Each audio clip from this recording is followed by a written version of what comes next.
Hello everyone. तो जैसा कि मैंने बताया था कि मैं धीरे धीरे एक्सप्लेन कर दूंगा कि कौन सा सब्जेक्ट कैसे पढ़ना है। तो इस कड़ी में बात करते हैं अगले सब्जेक्ट एंशियंट हिस्ट्री की, कि एंशियंट हिस्ट्री में पढ़ते टाइम क्या ध्यान देना है। तो अगर आपने चैनल सब्सक्राइब नहीं किया है तो इस सीरीज़ से जुड़े रहने के लिए आप सब्सक्राइब कर लीजिए। आगे हम इस पर बातें करते हैं। तो जब एंशियंट हिस्ट्री पढ़ रहे होते हैं ना, हमारा दिमाग मोस्टली फैक्ट, फिगर्स, नाम्स, ईयर्स, लड़ाइयाँ, इन सब चीज़ों पे होता है। लेकिन आप यूपीएससी के पेपर का पैटर्न देखेंगे ना, चाहे प्री और मेंस दोनों का, तो उसमें वो क्वेश्चन वो पूछ रहा है ना कि वो एंशियंट हिस्ट्री के कौन से ऐसे क्वालिटीज़ या कौन सी चीज़ें थीं जो अभी भी चलती चली आ रही हैं। चाहे वो कोई फिनेंशियल चीज़ थी, चाहे न्याय था, चाहे कोई कल्चर का पार्ट था, चाहे अशोक ने कुछ अच्छा किया था, चाहे समुद्रगुप्त ने कुछ अच्छा किया था। मतलब प्रशासन में इनके क्या था, इनके समाज में क्या था, इनके जो इन्वायरमेंटल रूल्स थे वो कैसे थे, इनके महिलाओं और पुरुषों के प्रति क्या चीज़ें चल रही थी, इनके न्याय का रूप क्या था, इनकी आर्मी कैसी थी, है ना। हड़प्पा सभ्यता की कौन सी चीज़ें अभी भी चली आ रही हैं, हर्षवर्धन काल की कौन सी चीज़ें अभी भी ज़्यादा इम्पोर्टेंट है, पूर्व मध्य काल में क्या ऐसी चीज़ें हुई थी जो अब भी जानी जानी चाहिए, जिनसे हम अपना एक प्राइड महसूस करेंगे, यार हमारी हिस्ट्री इतनी महान थी, है ना। तो आपको जब आप हिस्ट्री में पढ़ रहे हो ना, एंशियंट हिस्ट्री, तो आपको फोकस करना है कि कौन सी ऐसी चीज़ है जिस पे हमें खुश होना चाहिए एंशियंट हिस्ट्री में। क्या वो अशोक की डेमोक्रेसी थी, क्या वो गुप्त पीरियड का समुद्रगुप्त का पॉलिसी था, है ना। क्या वो जो सारे कल्चर आए थे, कुषाण, पहलव, शका एटसेट्रा, क्या वो एसिमिलेशन ऑफ कल्चर था, इंडिया की डाइवर्सिटी में कितना उन्होंने बढ़ावा दिया था।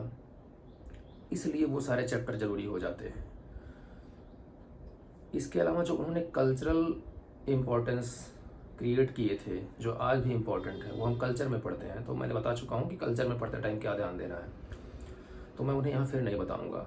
लेकिन जब आप एंशियंट हिस्ट्री पढ़ रहे होते हैं तो इन सब से उठकर, लड़ाई नाम वगैरह से उठकर, आपको उन्हीं एरिया पे मोस्टली ज़्यादा फोकस करना है जो अभी भी इम्पोर्टेंट हैं एंशियंट हिस्ट्री में। तो जब आप पढ़ रहे हो ना, तब ज़रूर सोचिएगा कि अच्छा ये चीज़ था क्या, क्या हड़प्पा में मूर्ति पूजा थी, अच्छा अभी भी चल रही है। अच्छा हड़प्पा में प्रकृति पूजा थी, अभी भी चल रही है। मौर्योत्तर काल में महिलाओं को थोड़ा अधिकार था या नहीं था, क्या हालत है आज का। वैदिक काल में महिलाएं वेद भी लिखती थीं, उनका कंट्रीब्यूशन था, आज क्यों नहीं है। इवन महिलाओं को वेद बीच में पढ़ने नहीं दिया जाता था, है ना। क्यों ये सब हुआ, उसके बाद में क्यों चेंजेज हुए ऋग वैदिक और उत्तर वैदिक काल के समाज, राजनीति, अर्थव्यवस्था में, है ना। ये सारी चीज़ें पढ़ने का सही तरीका है।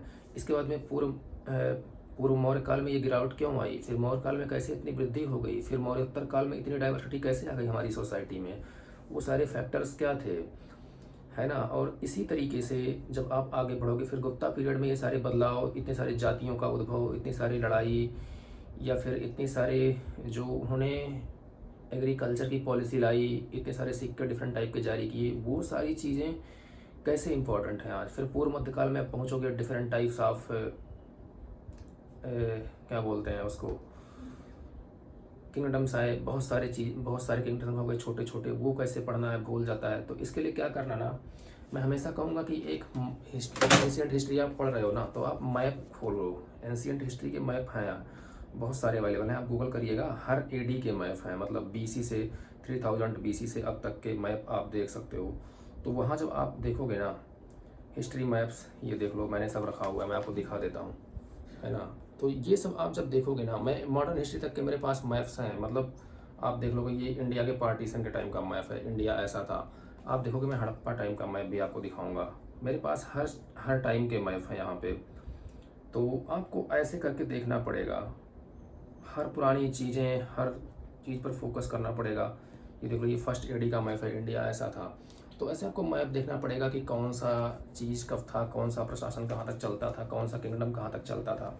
ये मैप बेस्ड आप स्टडी करोगे ना, तो आपको बहुत सारा चीज़ क्लियर हो जाएगा, आपके दिमाग में इमेज बन जाएगा।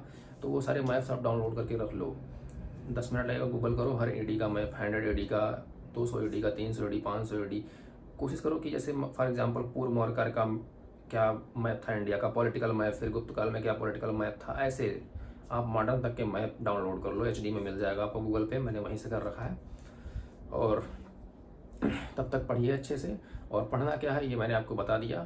तो देखने के लिए धन्यवाद। अगर आपको लगता हो कुछ फ़ायदा है तो चैनल को सब्सक्राइब कीजिए। आगे मिलते हैं अगले सब्जेक्ट के स्ट्रेटजी की पढ़ाई करने के लिए।